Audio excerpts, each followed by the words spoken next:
Bismillahirrahmanirrahim. Assalamualaikum warahmatullahi wabarakatuh.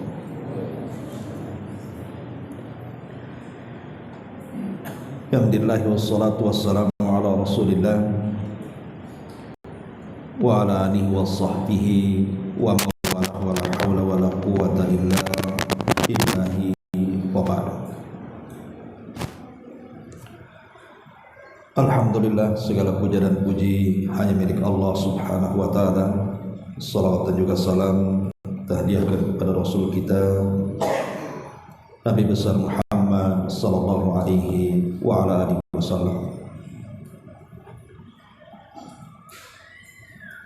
Kita lanjutkan kajian kita, masih membahas kitab Tauhid dan masih menjelaskan tentang seputar tabarruk, meminta berkah dengan pohon, batu dan yang semisalnya.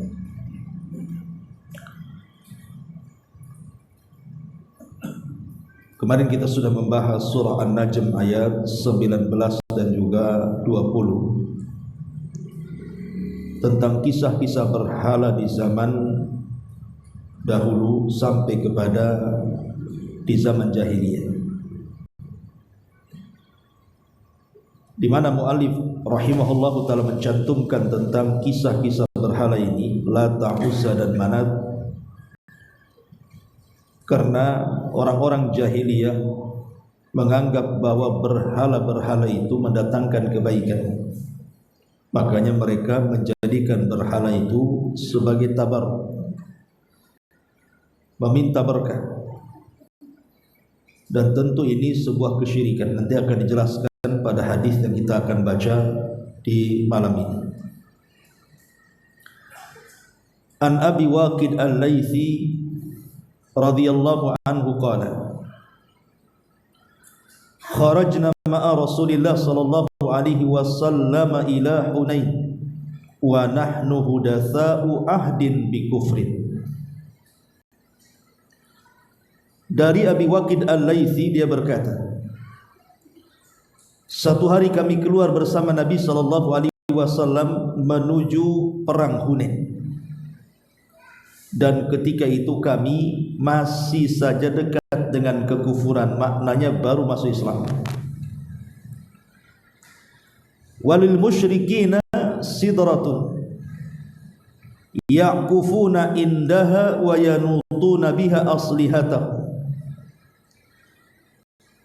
Dan orang-orang musyrik itu memiliki satu pohon besar dari pohon-pohon bidara yang mereka selalu singgah dan iktikaf di situ, dan juga menggantungkan senjata-senjata mereka sebelum perang. Yuqalu laha Dzatu Anwat, di mana pohon bidara itu diberi nama Dzatu Anwat. Famaror Nabi Sidratin, satu hari kami lewat dengan pohon tersebut. Fakulna, maka kami katakan, ya Rasulullah, ij'al lana dzata anwatin kama lahum dzatu anwat. Rasul, buatkan jugalah untuk kami dzatu anwat itu. Maksudnya semacam pohon yang diambil berkah, sebagaimana mereka orang-orang musyrik itu memiliki dzatu anwat. Faqala lahum Rasulullah sallallahu alaihi wasallam, maka Nabi sallallahu alaihi wasallam bersabda, Allahu akbar, innaha sunan. Qultum walladhi nafsi biyadi, kama qalat banu Israil li Musa, ij'al lana ilahan kama lahum aliha. In qala innakum qaumun tajhalun. Maka Nabi SAW murka dan mengatakan, Allahu Akbar, ini tata cara yang menyesatkan. Apa yang kalian katakan, demi zat yang jiwaku berada di tangannya, persis seperti Bani Israel mengatakan kepada nabinya Musa, jadikan untuk kami Tuhan sebagaimana mereka memiliki banyak Tuhan. Maka Musa mengatakan, kalian kaum yang jahil. La tarkabunna sanana atau sunana man kana qablakum. Sungguh kalian akan mengikuti tata cara orang sebelum kalian. Rawahu Tirmidzi wa sahhaha. Riwayat ini dikeluarkan Imam Tirmidzi dan beliau sahihkan riwayatnya. Tapi kita sedikit jelaskan tentang sejarah hadis ini. Jadi kita tahu bahwa setelah Nabi SAW membuka Mekah atau dengan istilah Fathu Mekah, ketika itu Nabi SAW mendengar ada beberapa kabilah, di antaranya Hawazin yang ada di sekitar Taif itu, di mana kabilah-kabilah ini ada isu setelah Nabi SAW berhasil mengepung Mekah dan membebaskan Mekah, mereka akan menyerang dengan pasukan besar.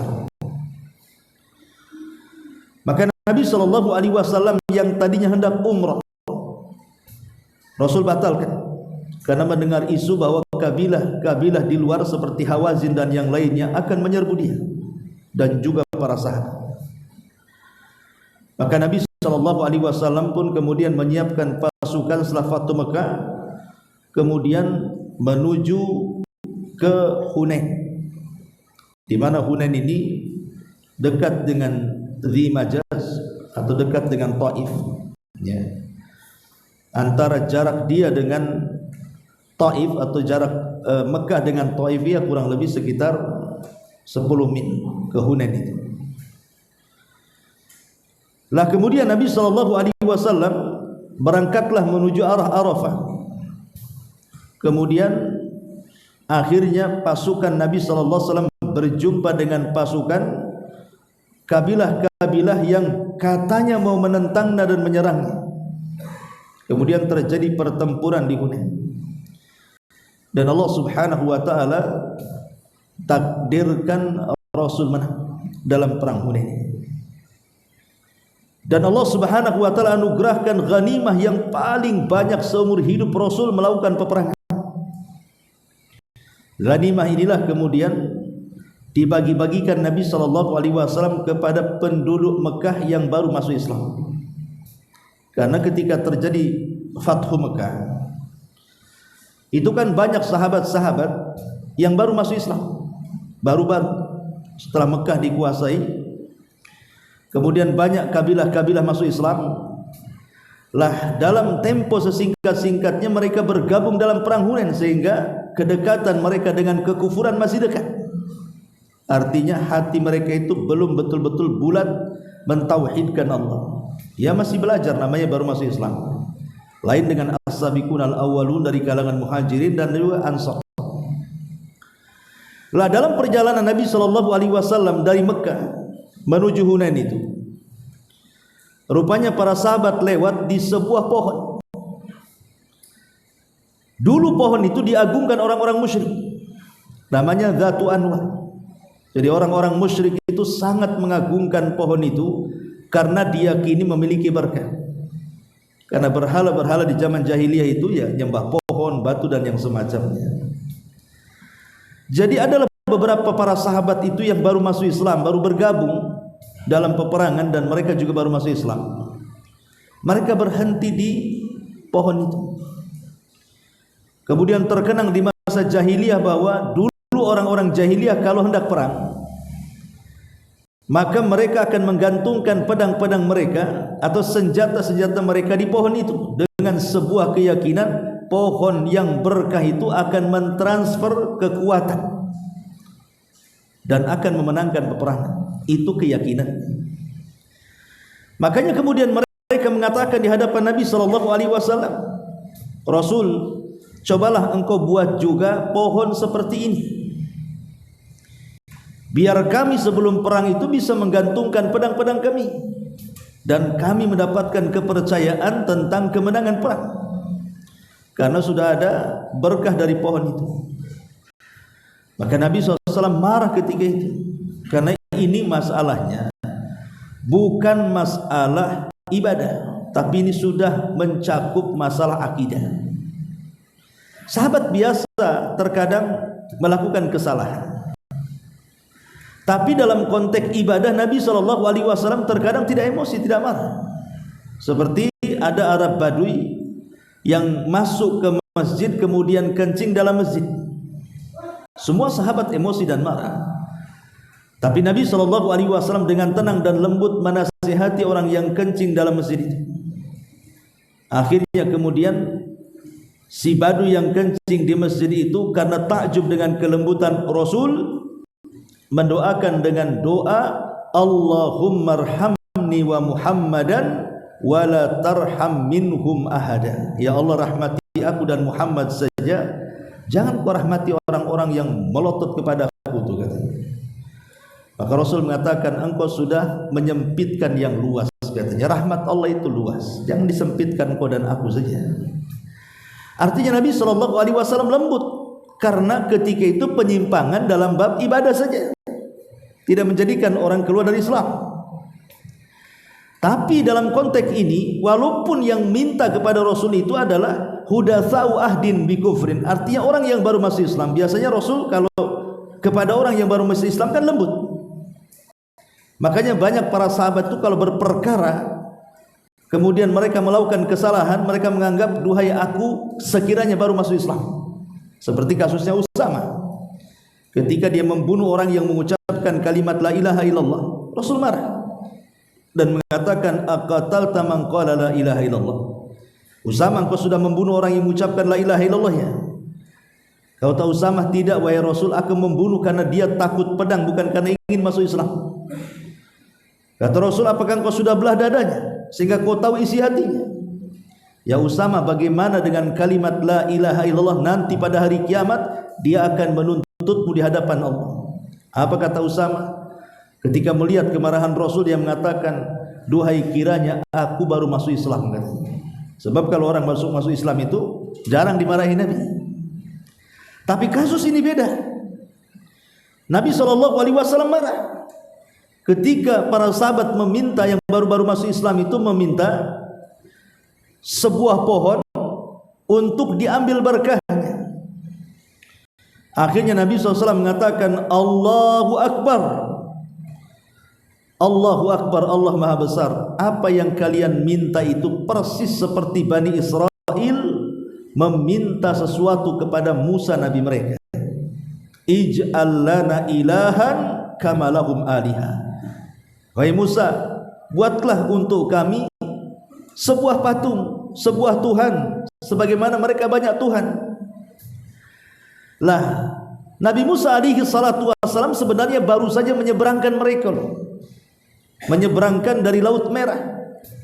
Ketika mereka dikejar-kejar Fir'aun, kemudian mata mereka juga masih menyaksikan bagaimana Fir'aun ditenggelamkan.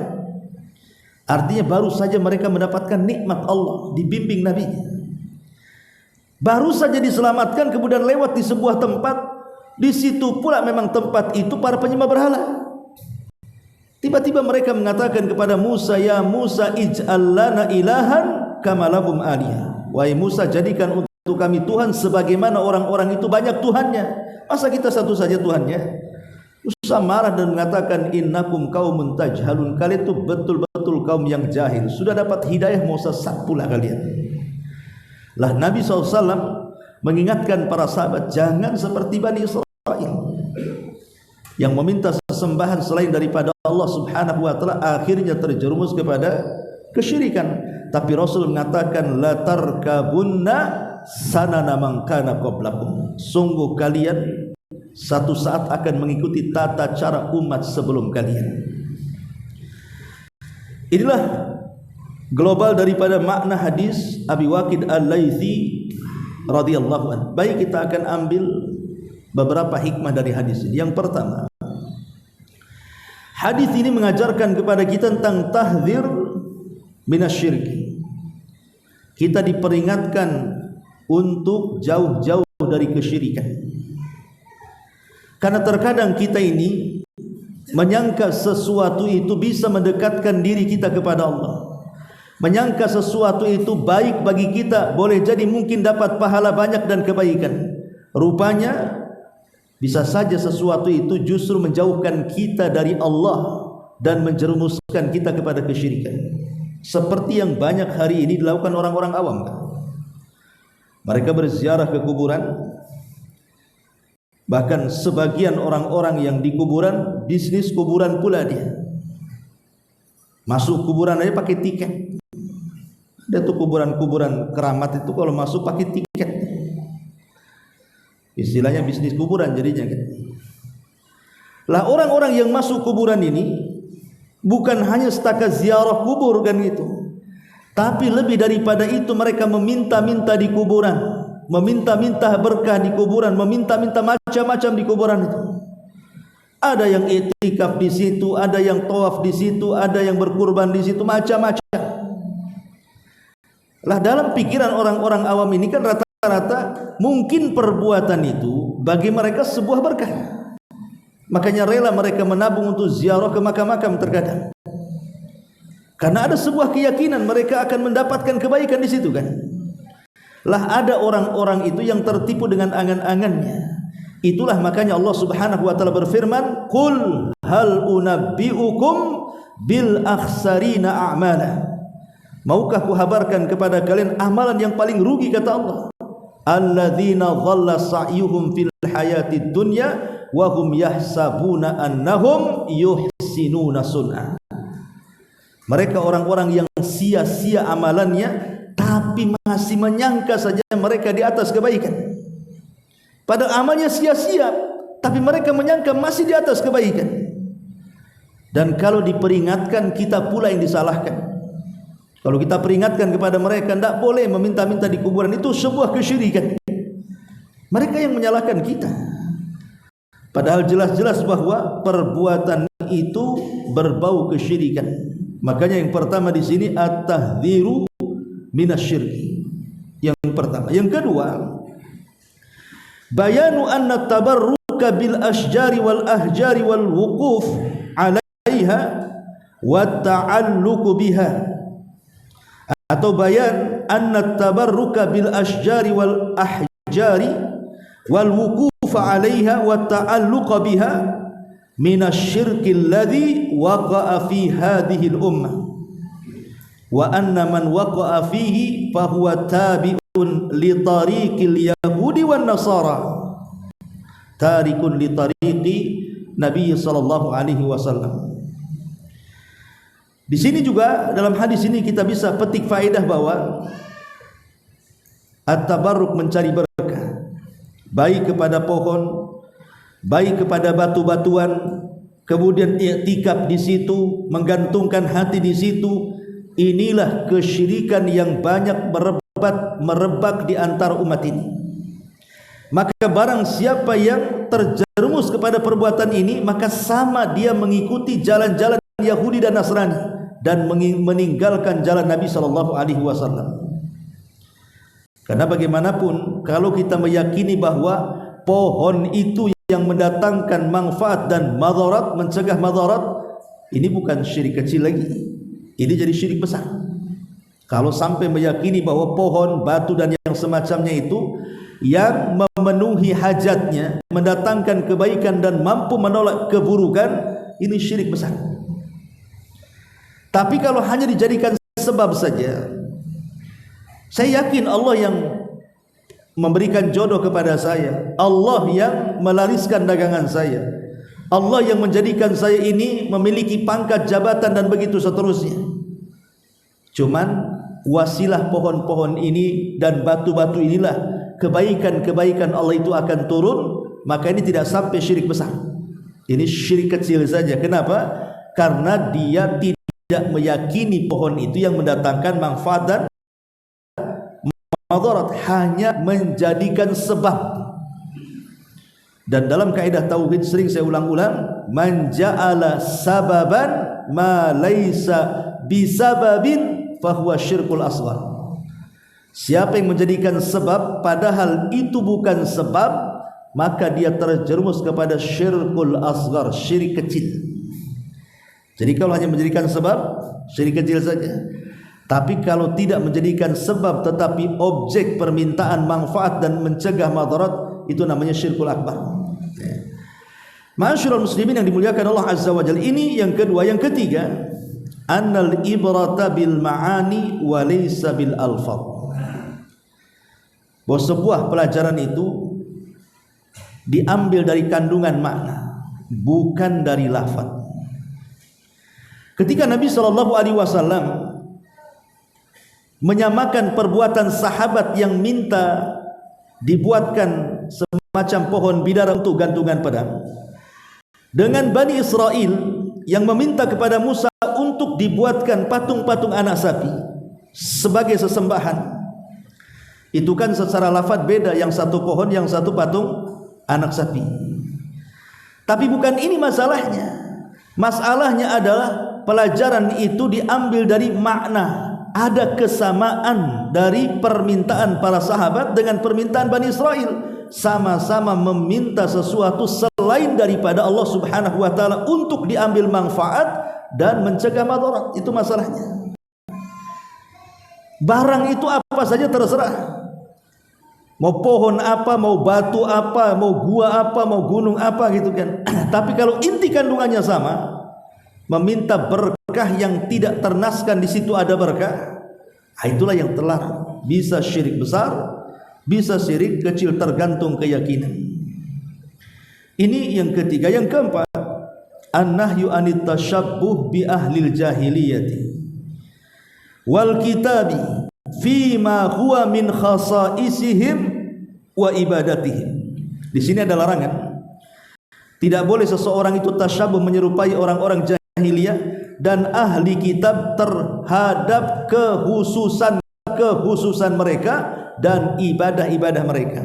Jadi dianggap tasyabuh itu kalau kita meniru kekhususan dan ibadah mereka. Tapi kalau keumuman, ya tidak dianggap tasyabuh. Seperti mamanya kita pakai baju koko, mereka pakai baju koko umum, tidak tasyabuh. Ya. Tapi mamanya antum memakai baju Santa Claus mamanya kan, itu kan tidak umum.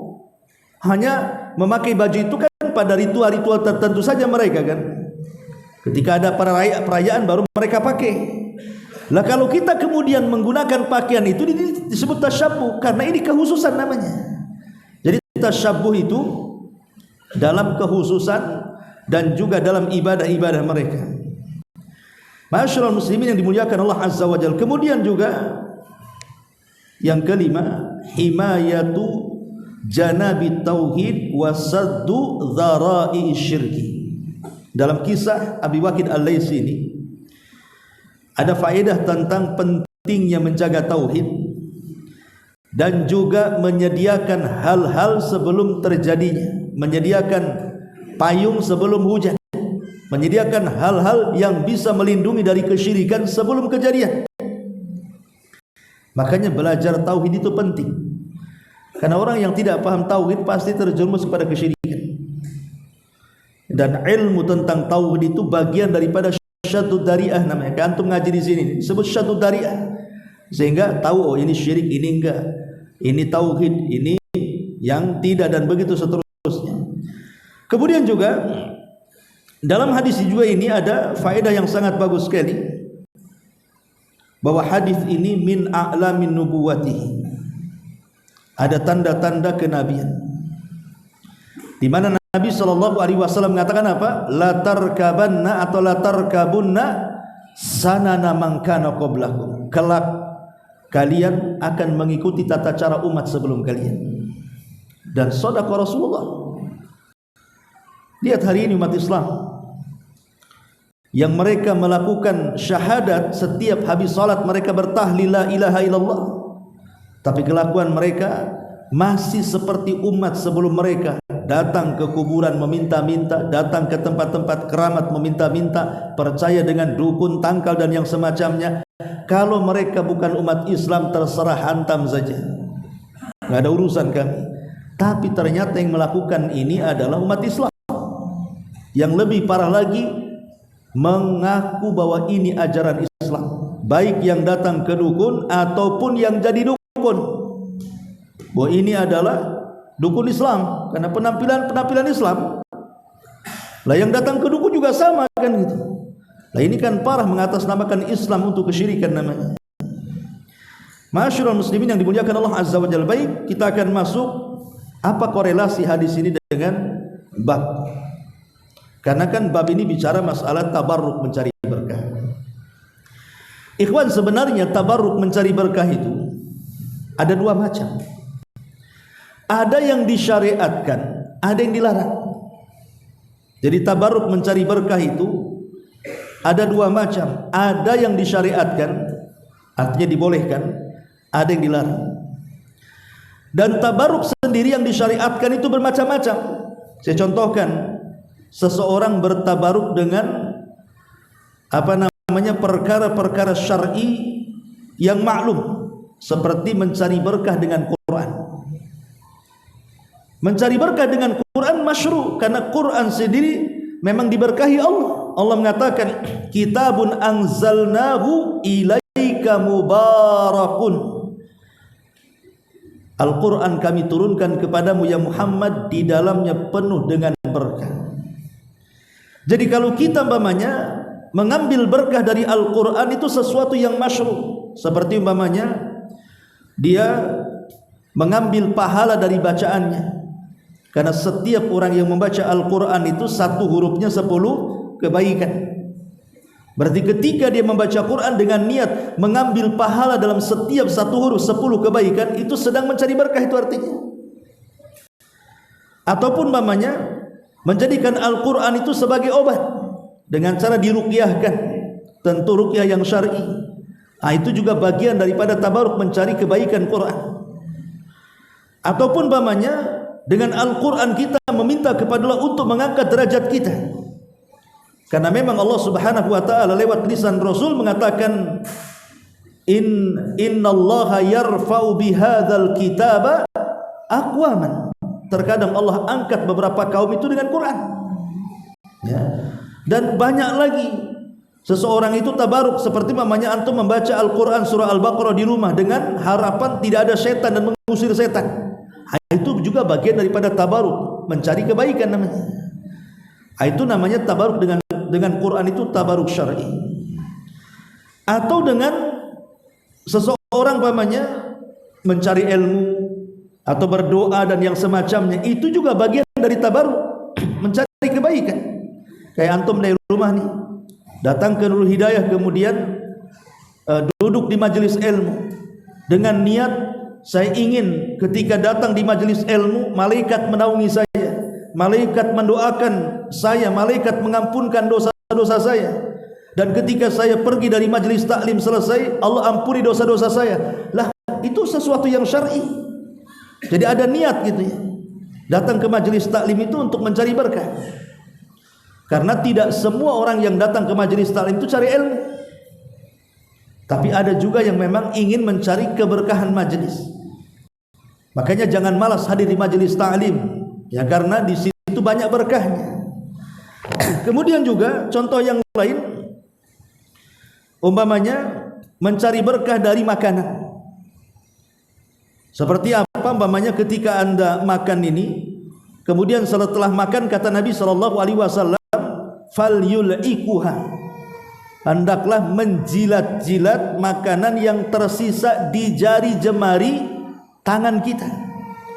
Kemudian Nabi SAW berikan alasannya. Kenapa? Karena kalian tidak tahu di mana berkah makanan itu. Apakah di makanan yang tersisa di jari jemari, ataukah makanan yang ada di piring yang sudah kita makan? Kan kita tidak tahu. Karena kita tahu tidak berkahnya di mana, makanya yang di tangan pun kita jilat. Ya. Bahkan kalau di pesantren itu, ingat saya masih dulu itu, nampannya aja dijilat anak-anak pesantren itu. Mungkin kalau antum buat kayak gitu mungkin tak jadi makan. Tapi memang seperti itu, itulah ajaran sunnahnya seperti itu. Ataupun tabarruk dengan tempat. Seperti tempat-tempat yang jelas-jelas diberkahi, ya. Mekah, di situ ada Masjidil Haram, di situ ada Masjid Nabawi. Atau antum ke Palestina, di situ ada Masjid Aqsa, atau di Madinah ada Masjid Quba. Kita boleh mencari berkah di tempat-tempat yang memang di situ dianggap berkah.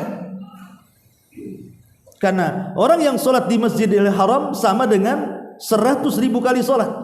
Orang yang sholat di Masjid Nabawi sama dengan 1000 kali sholat.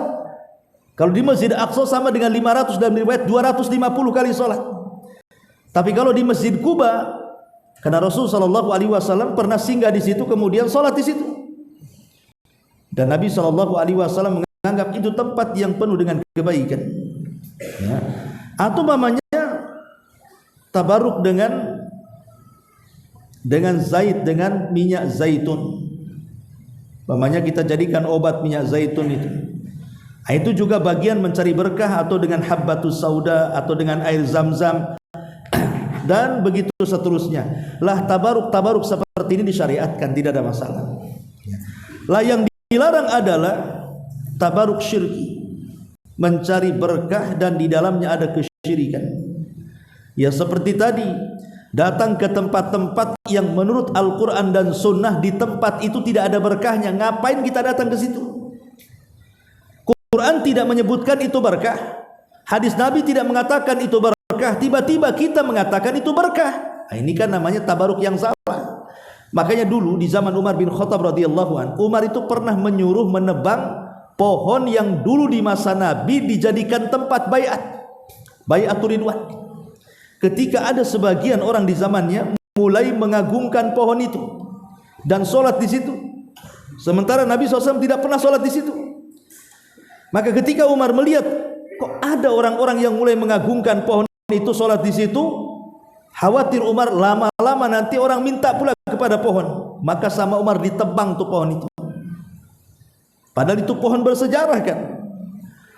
Itu pohon bersejarah, kenapa ditebang Umar? Itu namanya syaddud dari'ah, supaya ketika sudah tidak ada pohon itu, tidak ada lagi orang yang datang ke pohon itu kan. Sebab setan itu kan cerdas, boleh jadi pertama itu hanya ya datang nengok, itu generasi pertama masih tahu hukum. Bisa saja generasi keduanya setan datang lagi, bisa saja mereka disuruh untuk menyembah pohon itu, dan itu sudah terjadi. Ya. Ma'asyiral muslimin yang dimuliakan Allah Subhanahu wa taala, maka tempat-tempat, cara-cara ya, ataupun waktu-waktu yang tidak ada nasnya dari Quran dan Sunnah itu sebuah keberkahan, maka kita tidak boleh tabaruk di situ. Taib. Ma'asyiral muslimin yang dimuliakan Allah Subhanahu wa taala, adapun bicara soal berkah, berkah ini sendiri definisinya adalah dia adalah luzumul khairi wastiqraruhu qalla au kasur. Jadi berkah itu artinya kebaikan yang menetap dan tidak akan hilang, baik sedikit ataupun banyak. Itulah makna daripada berkah. Saya ulangi bahwa berkah itu luzumul khairi wastiqraruhu qalla au kasur. Jadi berkah adalah kebaikan yang menetap dan tidak akan kebaikan yang menetap dan tidak akan pernah hilang, baik kebaikan itu banyak ataupun kebaikan itu sedikit, maka tetap akan membawa kebaikan. Seperti ada istilah di masyarakat kan begitu kan, nggak apa-apa gaji kecil tapi berkah daripada gaji besar tapi tak berkah. Ya ada benarnya juga ucapan kayak gini, karena yang dilihat itu bukan nominalnya, tapi dilihat itu berkah atau tidaknya. Sebab kalau seandainya banyak harta tidak berkah pun dia tidak akan merasa cukup. Makanya lihat orang-orang yang sudah kaya raya itu, mereka masih disiksa dengan kekayaannya karena mereka tidak mendapatkan kekayaan dengan cara berkah. Ada orang-orang kaya itu disiksa dengan kekayaannya. Seperti apa?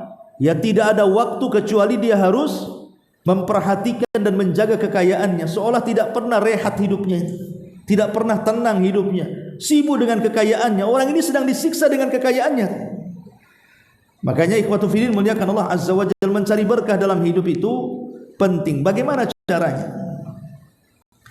Ma'asyiral muslimin yang dimuliakan Allah Subhanahu wa taala, cara mencari berkah disebutkan oleh para ulama tentang sebab-sebab seseorang itu mendapatkan berkah. Yang pertama adalah berusaha untuk zuhud dan qanaah. Orang kalau zuhud kan tidak mesti miskin ya. Zuhud itu orang kaya bisa zuhud. Seperti Nabi itu zuhud. Tidak mesti zuhud itu miskin. Orang kaya pun bisa zuhud. Karena arti zuhud itu maksudnya meletakkan dunia di tangan dan tidak sampai memasukkan ke hati. Sehingga kalau dunia itu hilang, tidak pengaruh kepada hati. Toh cuma hanya singgah di tangan, kemudian berpindah tangan, hati tidak akan terpengaruh. Itu makna zuhud. Dan itu kita bisa rasakan apakah kita orang zuhud atau tidak ketika dunia menghilang dari kita. Pamannya seseorang diuji, rumahnya kebakaran, berangkasnya dicuri orang, dompetnya hilang di jalan, atau apalah nama yang berkaitan dengan kekayaan. Ini kalau umpamanya hatinya terus terpikir dengan kekayaan, berarti belum zuhud dia. Kenapa? Karena masih memikirkan apa yang sudah diambil Allah Subhanahu wa ta'ala. Padahal terkadang apa yang kita anggap itu sebuah keburukan, rupanya di sisi Allah itu sebuah kebaikan. Boleh jadi itu sebuah ujian, kan begitu. Lah ketika orang itu penuh dengan zuhud plus dengan qanaah. Qanaah itu apa? Menerima dengan pemberian Allah Subhanahu wa ta'ala. Ini yang agak berat. Terkadang orang itu kan susah menerima pemberian Allah Subhanahu wa ta'ala. Kecil ataupun banyak tetap dia katakan alhamdulillah. Kalau banyak kita katakan alhamdulillah allati tatimmu shalihat. Tapi kalau kecil ya kita katakan alhamdulillah ala kulli hal, ya. Tetap kita bersyukurlah. Ini juga salah satu sebab husulul barakati, kata ulama. Yang kedua juga al-mudawamatu ala dzikrillahi wa kathratid du'a. Senantiasa berzikir kepada Allah dan memperbanyak doa. Karena zikir dan doa itu senjata kita untuk meraih keberkahan. Kemudian juga secara singkat birrul walidain, berbuat baik kepada orang tua. Kemudian al-infaqu fi sabilillah, berinfak di jalan Allah. Kemudian ta'atun li awamirillahi subhanahu wa ta'ala, berusaha untuk melaksanakan semua perintah Allah dengan sebisa mungkin. Kemudian juga ridal khaliq anil makhluk wa mahabbatuhu lahu wa ikhtiyaruhu min nafsihi duna su'alin. Ridha kepada sang khaliq, kepada sang pencipta, apapun yang diberikannya tetap kita rela, tetap kita cinta. Itulah yang disebut dengan qanaah tadi. Dan banyak lagi, ya. Taib, adapun hal-hal yang bisa menghalangi berkah. Apa saja hal-hal yang bisa menghalangi berkah? Yang pertama, al-ma'asi wadh-dhunub, maksiat dan dosa. Setiap maksiat dan dosa itu bisa menghalangi berkah. Kemudian yang kedua, al-halafu al-kadhib, suka bersumpah dengan sumpah palsu. Orang yang suka bersumpah dengan sumpah palsu atau kebanyakan sumpah untuk melariskan dagangannya, hakikatnya keuntungannya tidak berkah. Dia tidak bersumpah palsu, memang sumpahnya wallahi, tetapi wallahinya itu hanya untuk melariskan dagangan saja. Ini tidak akan berkah hasilnya. Kemudian juga di antara yang tidak berkah adalah man'uz zakat, orang yang melarang zakat. Karena zakat itu kan hakul mal, kalau tidak dikeluarkan tidak berkah harta kita. Kemudian juga tatfiful kaili wal mizan, orang yang suka mengurang-urang takaran, mengurang-urang timbangan, dan yang semacamnya itu pun tidak berkah, karena hakikatnya dia memakan harta orang lain dengan cara zalim. Terkadang memakan harta anak yatim, terkadang memakan harta orang miskin. Karena yang namanya pembeli dan penjual itu kita tidak tahu siapa dia. Bisa saja dia orang miskin, bisa saja dia fakir, seorang fakir, bisa saja dia seorang yatim. Kita tidak tahu. Makanya orang-orang yang suka menukar-nukar mengurang-urang takaran dan timbangan, dan juga turunannya, seperti umpamanya orang bekerja, dia tidak sebagaimana syarat-syarat di awal.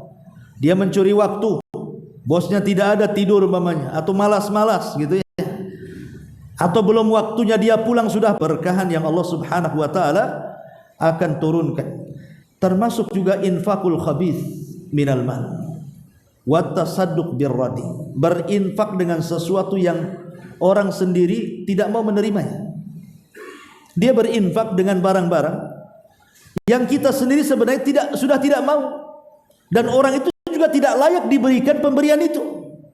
Maka kalau berinfak itu yang bagus, bukan Allah mengatakan innallaha jamil yuhibbul jamal, Allah itu indah, suka yang indah-indah. Kalau infak yang orang lain saja tidak mau menerimanya, maka itu bagian daripada ketidakberkahan.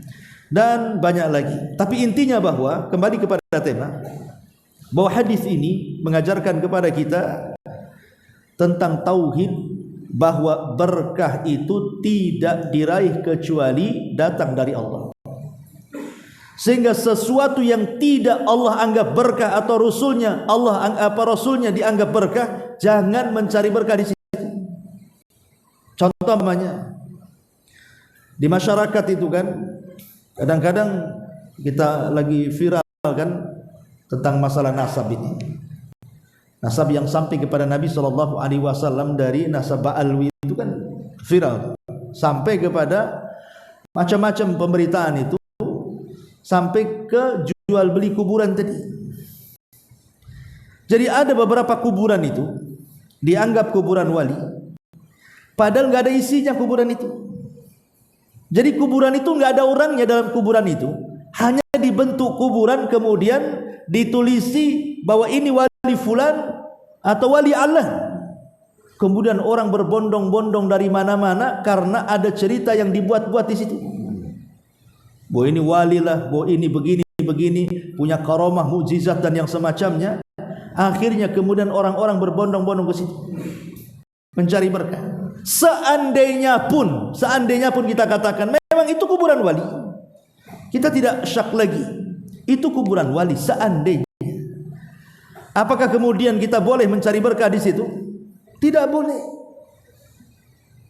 Karena tidak ada para sahabat Nabi SAW setelah meninggalnya Rasul datang ke kuburan Nabi, umpamanya meminta-minta ke kuburan Nabi, iktikaf di kuburan Nabi, kemudian juga menyembelih sesuatu di kuburan Nabi. Tidak ada dilakukan para sahabat, para tabi'in.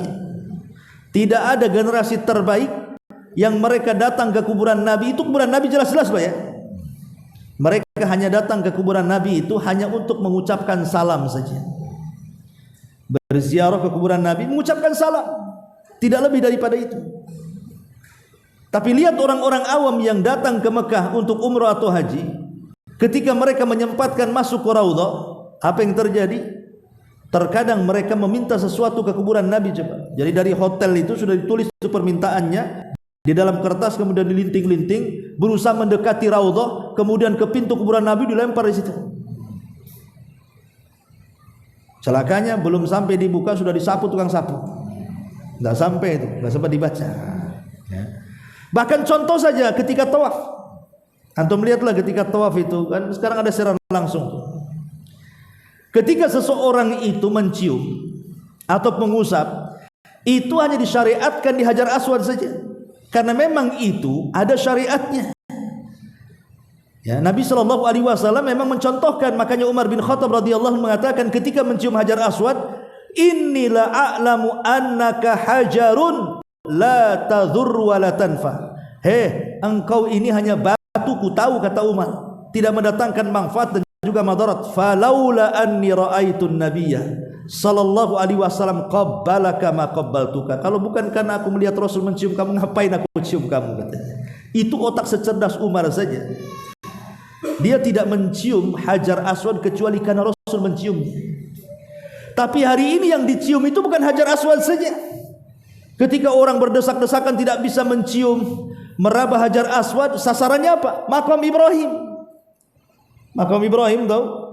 Nah, tidak ada syariat makam Ibrahim dicium, dipeluk, diusap-usap, kemudian kainnya di situ, dimintai sesuatu. Ini kan salah mencari berkah Anda ini. Maka ini kan tempat yang mustajab.